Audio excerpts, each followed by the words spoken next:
Lucent set बाड़ा। History. Rashtrakuta राजवंश का संस्थापक दंती दुर्ग था 792 ईस्वी में। शुरुआत में वो कर्नाटक के चालुक्य राजाओं के अधीन थे। इसकी राजधानी मनकीर या मानखेत वर्तमान मालखेड़ सोलापुर के निकट थी। राष्ट्रकूट वंश के प्रमुख शासक थे कृष्ण प्रथम, ध्रुव गोविंद तृतीय, अमोघ वर्ष, कृष्ण द्वितीय, इंद्र तृतीय एवं कृष्ण तृतीय। एलोरा के प्रसिद्ध कैलाश मंदिर का निर्माण कृष्ण प्रथम ने करवाया था। एलोरा के प्रसिद्ध कैलाश मंदिर का निर्माण कृष्ण प्रथम ने करवाया था। एलोरा के प्रसिद्ध कैलाश मंदिर का निर्माण कृष्ण प्रथम ने करवाया था।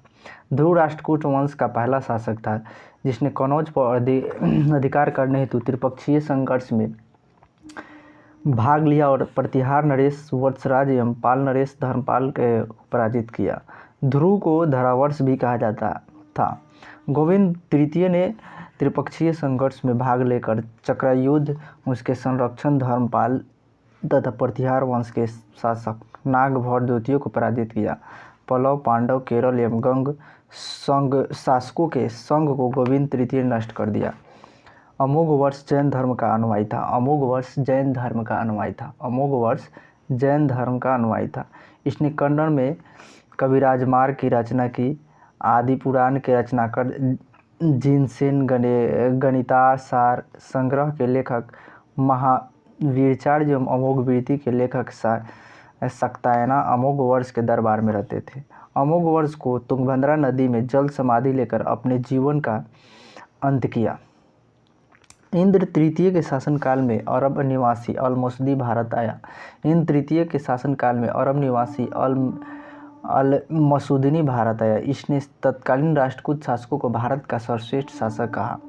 राष्ट्रकूट वंश का अंतिम महान शासक कृष्ण तृतीय था। राष्ट्रकूट वंश का अंतिम महान शासक कृष्ण तृतीय था। इसी के दरबार में कन्नड़ भाषा के कवि पोन रहते थे जिन्होंने शांतिपुराण की रचना की। कल्याणी के चालुक्य तैलप द्वितीय ने 973 ईस्वी में कर्क को हराकर राष्ट्रकूट राज्य पर अपना अधिकार कर लिया और कल्याणी के चालुक्य वंश की नींव डाली। एलोरा एवं एलिफेंटा महाराष्ट्र गुहा मंदिरों का निर्माण राष्ट्रकूटों के समय ही हुआ। एलोरा में 34 शैलकृत गुफाएं, इसमें 1 से 12 तक बौद्धों, 13 से 29 तक हिंदुओं एवं 30 से 34 तक जैनों की गुफाएं हैं। बौद्ध गुफाओं में सबसे प्रसिद्ध विश्वकर्मा गुफा संख्या 10 है। इसमें एक चैत्य है, वहाँ पर 2 मंजिला और 3 मंजिला गुफाएं थी जिन्हें 2 थल तथा 3 थल नाम दिया। एलोरा की गुफा 15वें विष्णु के नरसिंह अर्थात पुरुषसिंह के रूप दिखलाया गया है। एलोरा गुफाओं का सर्वप्रथम उल्लेख फ्रांसीसी यात्री थेवेनेट ने 17वीं शताब्दी में किया था। एलोरा गुफाओं का सर्वप्रथम उल्लेख फ्रांसीसी यात्री थेवेनेट ने 17वीं शताब्दी में किया था। राष्ट्रकूट शैव, वैष्णव, शाक्त संप्रदायों के साथ साथ जैन धर्म के भी उपासक थे। राष्ट्रकूटों ने अपने राज्यों में मुसलमान व्यापारियों को इस्लाम के प्रचार की स्वीकृति दी थी। यादव वंश क्या है? देवपुरी के यादव वंश की स्थापना भीलम पंचम ने की थी। देवपुरी के यादव वंश की स्थापना भीलम पंचम ने की थी। इसकी राजधानी देवगिरी थी। इस वंश का सबसे प्रतापी राजा सिन्हन था। इस वंश के अंतिम स्वतंत्र शासक रामचंद्र था, जिसने अलाउद्दीन के सेनापति मलिक काफूर के सामने आत्महरण किया। होयसल वंश क्या है? होयसल वंश तो होयसल वंश द्वार समुद्र के होयसल वंश की स्थापना विष्णुवर्धन ने की थी। द्वार समुद्र के होयसल वंश की स्थापना विष्णुवर्धन ने की थी। बेलूर में चेना के शिव मंदिर का निर्माण विष्णुवर्धन ने 1117 में किया था। बेलूर में चेना के शिव मंदिर का निर्माण विष्णुवर्धन ने 1117 में किया था। होयसल वंश का अंतिम शासक वीरबल्लाल तृतीय था, जिसने मलिक काफूर ने हराया था। होयसल वंश की राजधानी द्वार समुद्र आधुनिक हेलेवीड था। कदम्ब वंश क्या है? कदम्ब वंश की स्थापना मयूर शर्मन ने की थी। कदम्ब वंश की स्थापना मयूर शर्मन ने की थी। कदम्ब वंश की स्थापना मयूर शर्मन ने की थी। कदम्ब वंश की राजधानी वनवासी था। गंग वंश क्या है? गंग वंश का संस्थापक ब्रजहस्त पंचम ने किया था। गंग वंश का संस्थापक वज्रहस्त पंचम ने किया था। गंग वंश का संस्थापक वज्रहस्त पंचम ने किया था। अभिलेखों के अनुसार गंग वंश के प्रथम शासक कोकनी वर्मा था। अभिलेखों के अनुसार गंग वंश के प्रथम शासक कोकनी वर्मा था। गंगों की प्रारंभिक राजधानी कोलाल थी। गंगों की प्रारंभिक राजधानी कोलाल थी, जो बाद में तलकांड हो गई। दत्तक सूत्र पर टीका लिखने वाला गंग शासक माधव प्रथम था। दत्तक सूत्र पर टीका लिखने वाला गंग शासक माधव प्रथम था। काकतीय वंश क्या है? तो काकतीय वंश का संस्थापक बीटा प्रथम था। काकतीय वंश का संस्थापक बीटा प्रथम था, जिसने नलकोंडा हैदराबाद में एक छोटे से राज्य का गठन किया, जिसकी राजधानी अमकोंड थी। इस वंश का सबसे शक्तिशाली शासक गणपति था। रुद्रमा देवी गणपति की बेटी थी, जिसने रुद्रदेव महाराज का नाम ग्रहण किया, जिसने 35 वर्ष तक शासन किया। गणपति ने अपनी राजधानी वारंगल में स्थानांतरित कर ली थी। इस राजवंश का अंतिम शासक प्रताप रुद्र 1295 से 1323 ईस्वी था। सीमावर्ती राजवंशों का अभ्युदय। पाल वंश। पाल वंश का संस्थापक गोपाल था। इस वंश की राजधानी मुंगेर थी। पाल शासक बौद्ध धर्म के अनुयायी थे। गोपाल उदंतपुरी विश्वविद्यालय की स्थापना की थी। पाल वंश का सबसे महान शासक धर्मपाल था, जिसने विक्रमशील विश्वविद्यालय की स्थापना की थी। कनौज के लिए त्रिपक्षीय संघर्ष पाल वंश, गुर्जर प्रतिहार वंश एवं राष्ट्रकूट वंश के बीच हुआ। इसमें पाल वंश की ओर से सर्वप्रथम धर्मपाल शामिल हुआ था। 11वीं सदी के गुजराती कवि सोंडठल ने धर्मपाल को उत्तरापर्थ स्वामी की उपाधि से संबोधित किया। सोमपुर महाविहार का निर्माण धर्मपाल ने करवाया था। उदंतपुरी बिहार के प्रसिद्ध बौद्ध मठ का निर्माण देवपाल ने करवाया था। जावा के शैलेंद्रवंशी शासक बालपुत्र देव के अनुरोध पर देवपाल ने उससे नालंदा में एक बौद्ध विहार बनवाने के लिए 5 गांव दान में दिए थे। गौड़ी रीति नामक साहित्यिक विद्या का विकास पाल शासकों के समय हुआ था। के समय में हुआ था। सेन वंश क्या है? तो सेन वंश की स्थापना सामंत सेन ने राढ़ में की थी। सेन वंश की स्थापना सामंत सेन ने राढ़ में की थी। इसकी राजधानी नदिया लखनौती थी। सेन वंश के प्रमुख शासक विजय सेन, बलाल सेन एवं लक्ष्मण सेन थे। सेन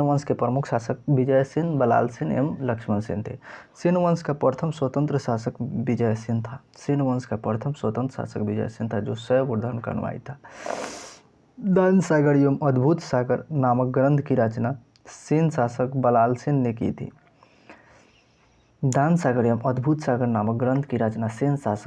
ने की थी। अद्भुत सागर को लक्ष्मण सेन ने पूर्ण रूप दिया। लक्ष्मण सेन की राजसभा में गीत गोविंद के लेखक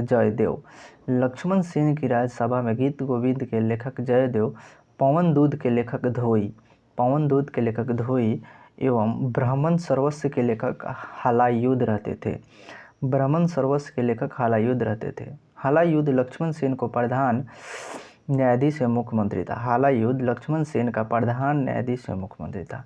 विजय सेन ने देवपाड़ा में प्रद्युम्नेश्वर मंदिर, शिव के विशाल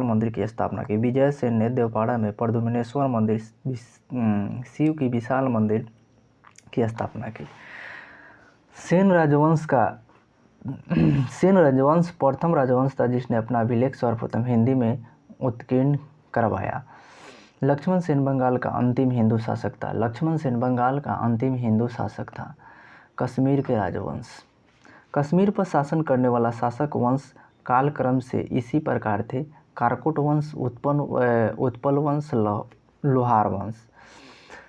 627 ईस्वी में दुर्लभ वर्धन नामक व्यक्ति ने कश्मीर में कारकोट वंश से हिंदू वंश की स्थापना की थी। ह्वेन-सांग ने उसके शासनकाल में कश्मीर की यात्रा किया था।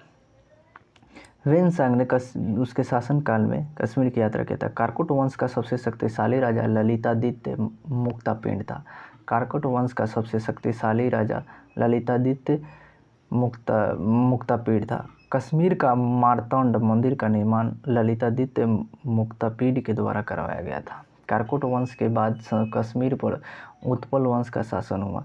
इस वंश का संस्थापक अवंतीवर्मन था। अवंतीवर्मन नामक नगर की स्थापना अवंतीवर्मन ने की थी।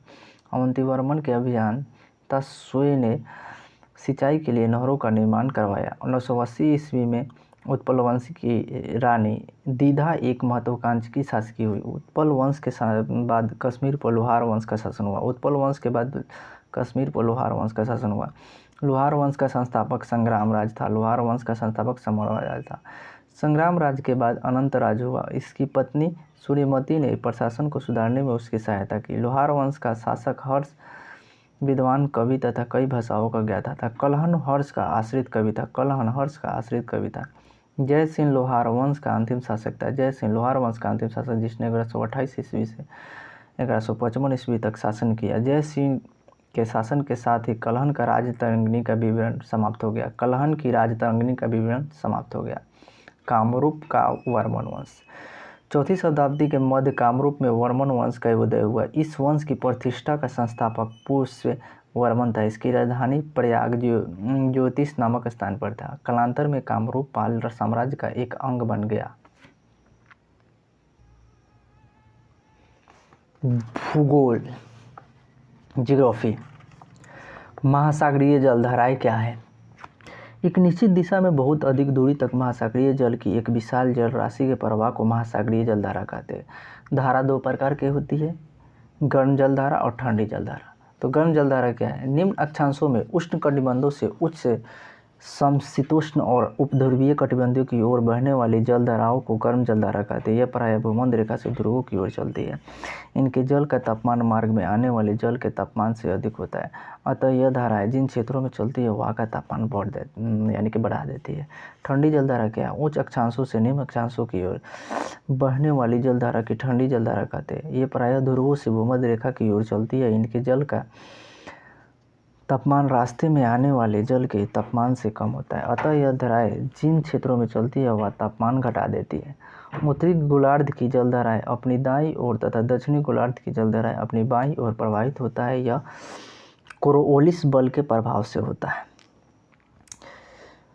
उत्तरी गोलार्ध की जलधाराएं अपनी दाईं ओर तथा दक्षिण गोलार्ध की जलधाराएं अपनी बाईं ओर प्रवाहित होता है। यह कोरियोलिस बल के प्रभाव से होता है। महासागरीय जलधाराओं के संचरण की सामान्य व्यवस्था का एकमात्र प्रसिद्ध अपवाद हिंद महासागर के उत्तरी भाग में पाया जाता है। इस भाग में धाराओं की प्रवाह की दिशा मानसूनी पवन की दिशा के साथ बदल जाती है। गर्म जलधाराएं ठंडे सागरों की ओर और ठंडी जलधाराएं गर्म सागरों की ओर बहने लगती है। प्रशांत महासागर की जलधाराएं क्या है? ठंडी जलधाराएं में क्यूराइल विषुवतरेखीय जलधारा पहला, दूसरा में कैलिफोर्निया की जलधारा, तीसरा में हम्बोल्ट या पेरुवियन की जलधारा एवं चौथा में अंटार्कटिका की जलधारा। गर्म जलधारा में फर्स्ट में उष्ण विषुवतरेखीय जलधारा, दूसरा में क्यूरोसिया की जलधारा, तीसरा में उत्तर प्रशांत जल प्रवाह अलास्का की जलधारा, एल नीनो जलधारा, सुसीमा की जलधारा, दक्षिण विषुवतरेखीय जलधारा, पूर्वी ऑस्ट्रेलिया की जलधारा एवं विपरीत विषुवतीय रेखा जलधारा। अटलांटिक महासागर की जलधाराएं कौन कौन सी है? ठंडी जलधाराएं में लेब्राडोर की जलधारा, बेंगुएला की जलधारा, कनारी जलधारा, पूर्वी ग्रीनलैंड की जलधारा, अंटार्कटिका की जलधारा, फॉकलैंड की जलधारा। गर्म जलधाराएं क्या है? उत्तरी विषुवतरेखीय जलधाराएं गल्फ स्ट्रीम जलधारा, गल्फ स्ट्रीम जलधारा, फ्लोरिडा जलधारा, दक्षिण विषुवतीय जलधारा, ब्राजील जलधारा, विपरीत विषुवतरेखीय गिनी जलधारा एवं इरमिंजर की जलधारा। हिंद महासागर की गर्म अस्थायी जलधाराएं। ठंडी जलधाराएं में पश्चिम ऑस्ट्रेलिया की जलधारा हो गया। गर्म जलधाराएं में दक्षिण विषुवतरेखीय जलधारा, मोजाम्बिक की जलधारा एवं अगुलहास की जलधारा। हिंद महासागर की ग्रीष्मकालीन मानसून की जलधारा गर्म एवं परिवर्तनशील जलधारा है एवं शीतकालीन मानसून प्रवाह ठंडी एवं परिवर्तनशील जलधारा है। सारगैसो सागर क्या होता है? उत्तरी अटलांटिक महासागर से 20 डिग्री से 40 डिग्री उत्तरी अक्षांशों तथा 35 डिग्री से 75 डिग्री पश्चिमी देशांतरों के मध्य चारों ओर प्रवाहित होने वाली जलधारा के मध्य स्थित शांत एवं स्थिर जल के क्षेत्र को सारगैसी सागर के नाम से जाना जाता है। यह गल्फ स्ट्रीम, कनारी तथा उत्तरी विषुवतीय धाराओं के चक्र बीच स्थित शांत जल क्षेत्र है। इसके तट पर मोटा समुद्री घास तैरती है। इस घास को पुर्तगाली भाषा में सारगैसम कहते हैं, जिसके नाम पर ही इसका नाम सारगैसो सागर रखा गया है। सारगैसम जड़ विहित घास है। सारगैसो सागर का क्षेत्रफल लगभग 11,000 वर्ग किलोमीटर है। यहाँ अटलांटिक की सर्वाधिक लवणता 37%, औसत वार्षिक तापमान 26 डिग्री सेल्सियस है। सर्गेसुस सागर का सर्वप्रथम स्पेन के नाविकों ने देखा था। सर्गेसुस सागर को सर्वप्रथम स्पेन के नागरिकों ने देखा था। सर्गेसुस सागर को सर्वप्रथम स्पेन के नाविकों ने देखा था। सर्गेसुस सागर को महासागरीय मरुस्थल के रूप में जाना जाता है। न्यू फाउंडलैंड के समीप ही गल्फ स्ट्रीम एक लेब्राडोर जलधारा मिलती है। न्यू फाउंडलैंड पर ही समुद्री मछली पकड़ने का प्रसिद्ध स्थान ग्रैंड बैंक उत्तरी अटलांटिक महासागर में स्थित है। गर्म एवं ठंडी जलधारा जहाँ मिलती है वहाँ प्लैंकटन नामक घास मिलती है जो मछलियों का मुख्य आहार है, जिससे उस स्थान पर मत्स्य उद्योग अत्यधिक विकसित हुआ है। डॉगर बैंक उत्तर सागर यूरोप, ग्रैंड बैंक एवं जॉर्ज बैंक आदि मत्स्य क्षेत्रों की उपस्थिति ऐसे क्षेत्रों में विद्यमान है। जापान के निकट क्यूरोशियो की गर्मधारा तथा ओएशियो की ठंडी जलधारा के जल के मिलने से वहाँ पर घना कुहासा छाया रहता है। महासागरों के पश्चिमी भाग में विषुवत रेखा के समीप उत्तर तथा दक्षिण विषुवत रेखीय दबाव के अभिसरण के कारण इतनी अधिक मात्रा में जलराशि एकत्रित हो जाती है कि पश्चिम से पूर्व की ओर समान ढाल बन जाता है। फलस्वरूप प्रति विषुवत रेखीय जलधारा प्रवाहित होने लगती है। ला नीना एक शीतल जलधारा है। ला नीना एक शीतल जलधारा है। ला नीना एक शीतल जलधारा है जिसकी उत्पत्ति पेरू के तटवर्ती क्षेत्र में होती है। वही एल नीनो एक गर्म जलधारा है। जिसकी उत्पत्ति पेरू के तट पर समांतर उत्तर से दक्षिण की ओर बहती है। ला नीना का प्रवाह क्षेत्र एल नीनो की तरह प्रशांत क्षेत्र के विशेष रूप से पेरू का तटीय क्षेत्र होता है। यह कभी भी हिंद महासागरीय क्षेत्र में प्रवेश नहीं करती, किंतु इन दोनों का प्रभाव वैश्विक होता है। जिसे वर्ष ला नीना जलधारा की गहनता होती है उस वर्ष भारतीय मानसून ज़्यादा स्थिर होता है। वही एल नीनो भारतीय मानसून को नकारात्मक रूप से प्रभावित करती है। ज्वार भाटा क्या होता है? टाइड्स चंद्रमा एवं सूर्य की आकर्षक शक्तियों के कारण सागरीय जल के ऊपर उठने तथा गिरने की ज्वार भाटा कहते हैं। सागरीय जल के ऊपर उठकर आगे बढ़ने को ज्वार तथा सागरीय जल को नीचे गिरकर पीछे लौटने सागर की ओर को भाटा एब्स कहते हैं। महासागरों और समुद्रों में ज्वार भाटों के लिए उत्तरदायी कारक है सूर्य का गुरुत्वीय बल, चंद्रमा का गुरुत्वीय बल एवं पृथ्वी का अपकेंद्रीय बल। चंद्रमा का ज्वार उत्पादक बल सूर्य की अपेक्षा दोगुना होता है। चंद्रमा का ज्वार उत्पादक बल सूर्य की अपेक्षा दोगुना होता है। चंद्रमा का ज्वार उत्पादक बल सूर्य की अपेक्षा दोगुना होता है क्योंकि यह सूर्य की तुलना में पृथ्वी के अधिक निकट है। अमावस्या और पूर्णिमा के दिन चंद्रमा, सूर्य एवं पृथ्वी एक सीध में होते हैं, अतः इस दिन उच्च ज्वार उत्पन्न होता है, यानी महीने में 2 बार उच्च ज्वार होता है। दोनों पक्षों की समतमी या अष्टमी को सूर्य और चंद्रमा पृथ्वी के केंद्र पर समकोण बनाते हैं। इस स्थिति में सूर्य और चंद्रमा के आकर्षण बल एक दूसरे को संतुलित करने के प्रयास में प्रभावित हो जाते हैं, अतः इस दिन निम्न ज्वार उत्पन्न होते हैं। सामान्यतः बृहद ज्वार एवं निम्न ज्वार के बीच 7 दिन का अंतर होता है। सामान्यतः बृहद ज्वार एवं निम्न ज्वार के बीच 7 दिन का अंतर होता है। पृथ्वी पर प्रत्येक स्थान पर प्रतिदिन 12 घंटे 26 मिनट के बाद ज्वार तथा ज्वार के 6 घंटे 13 मिनट बाद भाटा आता है। ज्वार प्रतिदिन 2 बार आता है, एक बार चंद्रमा के आकर्षण से और दूसरी बार पृथ्वी के अपकेंद्रीय बल के कारण होता है। सामान्यतः ज्वार प्रतिदिन 2 बार आता है, किंतु इंग्लैंड के दक्षिणी तट पर स्थित साउथहैम्पटन में ज्वार प्रतिदिन 4 बार आते हैं। यहाँ 2 बार ज्वार इंग्लिश चैनल से होकर और 2 बार उत्तरी सागर से होकर विभिन्न अंतरालों पर पहुँचते हैं। विश्व का सबसे ऊंचा ज्वार भाटा कनाडा के नोवास्कोशिया में स्थित फंडी की खाड़ी में आता है। विश्व का सबसे ऊंचा ज्वार भाटा कनाडा के नोवास्कोशिया में स्थित फंडी की खाड़ी में आता है। ज्वारीय पर उभाड़ की ऊंचाई 15 मीटर से 16 मीटर के बीच होता है, क्योंकि वहाँ पर 2 उच्च ज्वार एवं 2 निम्न ज्वार प्रतिदिन आते हैं। भारतीय संविधान। भारत की संचित निधि अनुच्छेद 266(1) में है। भारत सरकार को प्राप्त सभी राजस्व जैसे आयकर, निगम आयकर, सीमा शुल्क, उत्पादन शुल्क, ट्रेजरी बिल जारी करके लिया गया ऋण, आंतरिक एवं बाह्य ऋण, दिए गए ऋण की अदायगी से प्राप्त राशि आदि की एक निधि है, जिसे भारत की संचित निधि कहा जाता है। संचित निधि में से कोई धनराशि संसद द्वारा विनियोग विधेयक पारित कर दिए जाने के पश्चात ही निकाली या व्यय की जा सकती है, अन्यथा नहीं। अनुच्छेद 14(3)। अतः विनियोग विधेयक को हर हालत में नए वित्तीय के परिणाम 1 अप्रैल से पहले पारित करा लेती है, किंतु कभी कभी एक ऐसी परिस्थिति आ जाती है जब बजट प्रक्रिया 1 अप्रैल से पहले संपन्न नहीं हो जाती है। इसके लिए जब तक बजट प्रक्रिया पूरी नहीं हो जाती है, उस दौरान व्यय के लिए लेखानुदान पारित कर धन की व्यवस्था की जाती है। यानी लेखानुदान सरकार के व्यय पक्ष से संबंधित होता है, जो बजट प्रक्रिया पूरी न होने के चलते व्यय की व्यवस्था करने के लिए पारित किया जाता है। लेखानुदान का प्रावधान अस्थायी एवं अस्थायी दोनों प्रकार की सरकारों के द्वारा किया जा सकता है। चुनावी वर्ष में लोकसभा के विघटन से पहले और नई सरकार के गठन होने तक वित्तीय वर्ष के एक भाग के लिए व्यय की व्यवस्था के लिए अंतरिम बजट का प्रावधान किया जाता है। लेखानुदान और अंतरिम बजट के बीच अंतर यह है कि लेखानुदान पारित करने का कारण व्यय के लिए धन की व्यवस्था करना होता है, जबकि अंतरिम बजट में व्यय एवं प्राप्तियों दोनों का विवरण होता है। अंतरिम बजट सामान्य बजट से इस रूप में अलग होता है कि उसे चुनावी वर्ष में नई सरकार के गठन तक की अवधि में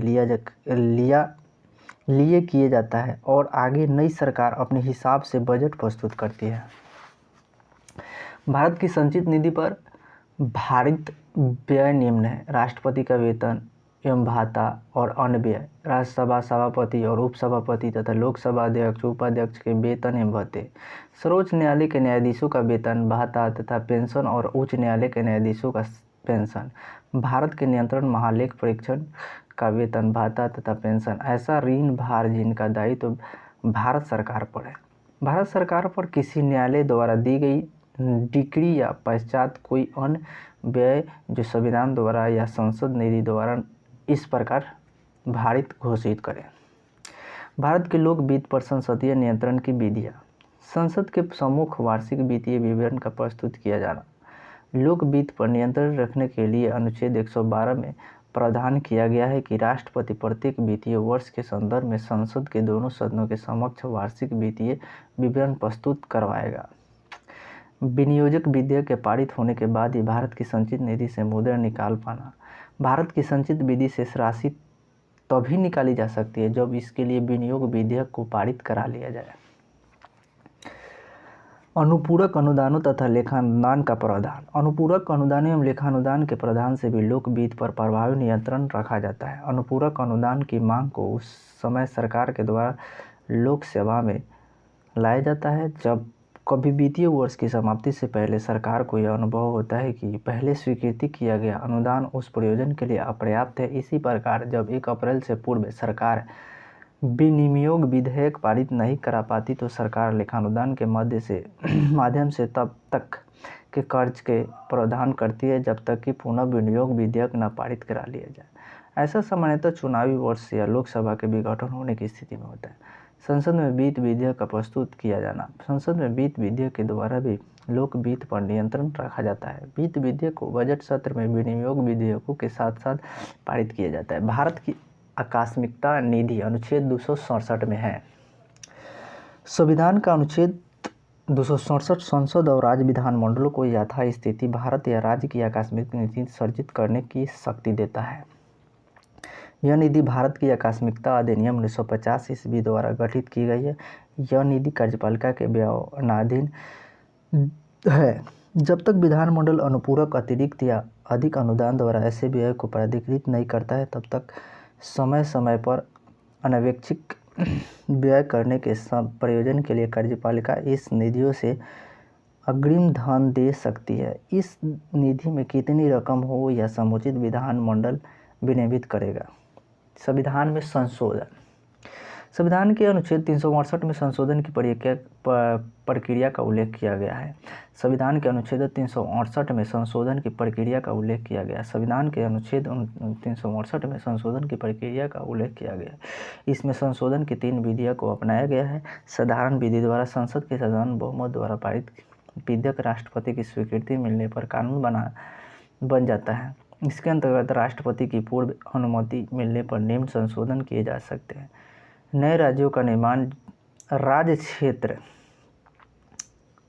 सीमा और नाम में परिवर्तन, संविधान की नागरिकता संबंधी अनुसूचित क्षेत्रों और जनजातियों की प्रशासन संबंधी तथा केंद्र द्वारा प्रशासित क्षेत्रों की प्रशासन संबंध व्यवस्था है। विशेष बहुमत द्वारा संशोधन, यदि संसद के प्रत्येक सदन द्वारा कुल सदस्यों का बहुमत तथा उपस्थित और मतदान में भाग लेने वाले सदस्यों के 2/3 मतों से विधेयक पारित हो जाए तो राष्ट्रपति की स्वीकृति मिलते ही वह संशोधन संविधान का अंग बन जाता है। न्यायपालिका तथा राज्यों के अधिकार तथा शक्तियों जैसी कुछ विशिष्ट बातों को छोड़कर संविधान की अन्य सभी व्यवस्थाओं में इसी प्रक्रिया के द्वारा संशोधन किया जाता है। संसद के विशेष बहुमत एवं राज्य विधानमंडलों की स्वीकृति से संशोधन, संविधान के कुछ अनुच्छेदों में संशोधन के लिए विधेयक को संसद के दोनों सदनों के विशेष बहुमत तथा राज्यों के कुल विधानमंडलों में से आधे द्वारा स्वीकृत आवश्यक है। इसके द्वारा किए जाने वाले संशोधन के प्रमुख विषय राष्ट्रपति का निर्वाचन अनुच्छेद 54 में है, राष्ट्रपति का निर्वाचन अनुच्छेद 54 में है, राष्ट्रपति का निर्वाचन अनुच्छेद 54 में, राष्ट्रपति निर्वाचन की कार्य शक्ति अनुच्छेद 55 में है, राष्ट्रपति निर्वाचन की कार्य पद्धति अनुच्छेद 55 में है, संघ की कार्यपालिका शक्ति का विस्तार, राज्यों की कार्यपालिका शक्ति का विस्तार, केंद्र शासित क्षेत्रों के लिए उच्च न्यायालय, संघीय न्यायपालिका, राज्यों के उच्च न्यायालय, संघ एवं राज्यों के विधायी संबंध, 7वीं अनुसूची का कोई विषय, संसद में राज्यों का प्रतिनिधित्व, संविधान संशोधन की प्रक्रिया से संबंधित उपबंध। संविधान संशोधन विधेयक को किसी भी सदन में पेश किया जा सकता है। संविधान संशोधन विधेयक को किसी भी सदन में पेश किया जा सकता है। न्यायपालिका क्या होता है? समस्त न्यायालयों को सामूहिक रूप से न्यायपालिका कहते हैं। समस्त न्यायालयों को सामूहिक रूप से न्यायपालिका कहते हैं। न्यायालयों में शक्ति विभाजन नहीं होता है। भारतीय न्याय प्रणाली में छोटे छोटे न्यायालयों के ऊपर प्रत्येक जिले का जिला न्यायालय, उनके ऊपर राज्यों में राज्यों के उच्च न्यायालय और सबसे ऊपर सर्वोच्च न्यायालय है। सर्वोच्च न्यायालय क्या होता है? तो भारत की न्यायिक व्यवस्था इकहरी और एकीकृत है, जिसके सर्वोच्च शिखर पर भारत का सर्वोच्च न्यायालय है। सर्वोच्च न्यायालय दिल्ली में स्थित है। सर्वोच्च न्यायालय की स्थापना, गठन, अधिकारिता, शक्तियों के विनियमन से संबंधित विधि निर्माण की शक्ति भारतीय संसद को पता है। सर्वोच्च न्यायालय का गठन संबंधी प्रावधान अनुच्छेद 124 में दिया गया है। सर्वोच्च न्यायालय का गठन संबंधी प्रावधान अनुच्छेद 124 में दिया गया है। सर्वोच्च न्यायालय न्यायाधीशों की संख्या संशोधन विधेयक 2019 के अनुसार सर्वोच्च न्यायालय में 1 मुख्य न्यायाधीश तथा 33 अन्य न्यायाधीश हैं। सर्वोच्च न्यायालय में मुख्य न्यायाधीश सहित कुल 8 न्यायाधीशों की व्यवस्था संविधान में मूलतः की गई थी। बाद में काम के बढ़ते दबाव को देखते हुए 1956 ईस्वी में सर्वोच्च न्यायालय का अधिनियम में संशोधन कर न्यायाधीशों की संख्या बढ़ाकर 11 की गई। तदुपरांत 1960 में यह संख्या पुनः बढ़कर 14, 1978 में 18, 1986 में 26 एवं 2009 में 31 की गई। सर्वोच्च न्यायालय के न्यायाधीशों की नियुक्ति, तो सर्वोच्च न्यायालय के समस्त न्यायाधीशों की नियुक्ति राष्ट्रपति के द्वारा होता है। मुख्य न्यायाधीश की नियुक्ति करते समय वह इसी न्यायालय के अन्य न्यायाधीशों के परामर्श पर कर सकता है, परंतु अन्य न्यायाधीश की नियुक्ति राष्ट्रपति सदैव मुख्य न्यायाधीश के परामर्श से करता है। वह चाहे तो सर्वोच्च न्यायालय एवं राज्य के उच्च न्यायालयों के अन्य न्यायाधीशों से भी परामर्श कर सकता है। अनुच्छेद 124(2) के अनुसार सर्वोच्च न्यायालय के न्यायाधीश बनने के लिए न्यूनतम आयु सीमा निर्धारित नहीं की गई है। एक बार नियुक्त होने के बाद इनके अवकाश ग्रहण करने की आयु सीमा 65 वर्ष है। सर्वोच्च न्यायालय के न्यायाधीशों को पद एवं गोपनीयता की शपथ राष्ट्रपति दिलाता है। सर्वोच्च न्यायालय के न्यायाधीशों के लिए योग्यता है: वह भारत का नागरिक हो, वह किसी उच्च न्यायालय अथवा 2 या 2 से अधिक न्यायालयों में लगातार कम से कम 5 वर्षों तक न्यायाधीश के रूप में कार्य कर चुका हो, या किसी उच्च न्यायालय या न्यायालयों में लगातार 10 वर्षों तक अधिवक्ता रह चुका हो, या राष्ट्रपति की दृष्टि में कानून का उच्च कोटि का ज्ञाता हो। न्यायाधीशों के वेतन एवं भत्ते अनुच्छेद 125 में है। न्यायाधीशों के वेतन एवं भत्ते अनुच्छेद 125 में। सर्वोच्च न्यायालय के मुख्य न्यायाधीश को 2,80,000 प्रति माह एवं अन्य न्यायाधीशों को 2,50,000 प्रति माह वेतन मिलता है। इसके अलावा उन्हें निःशुल्क आवास और अन्य सुविधाएं जैसे चिकित्सा, कार, टेलीफोन आदि भी मिलती है। न्यायाधीशों का वेतन एवं उससे मिलने वाले अन्य सुविधाएं उसके कार्यकाल में काम नहीं किया जा सकता। सेवानिवृत्त मुख्य न्यायाधीश एवं अन्य न्यायाधीशों का पेंशन उनके अंतिम माह के वेतन का 50% निर्धारित है। पद विमुक्त क्या है? तो सर्वोच्च न्यायालय के न्यायाधीशों की पद विमुक्ति के लिए संसद के दोनों सदन एक प्रस्ताव पारित करते हैं, जिसे प्रार्थना कहते हैं, जिसमें वो किसी न्यायाधीश को सीधे भ्रष्टाचार अथवा असमर्थता के कारण पद से हटाना चाहते हैं। यह प्रस्ताव दोनों सदनों में कुल सदस्य संख्या के स्पष्ट बहुमत से पारित होना चाहिए तथा साथ ही यह भी आवश्यक है कि प्रस्ताव पर मतदान के समय जितने सदस्य उपस्थित हैं वो मतदान में भाग लेते हैं उनका 2/3 बहुमत उस प्रस्ताव का समर्थन करे।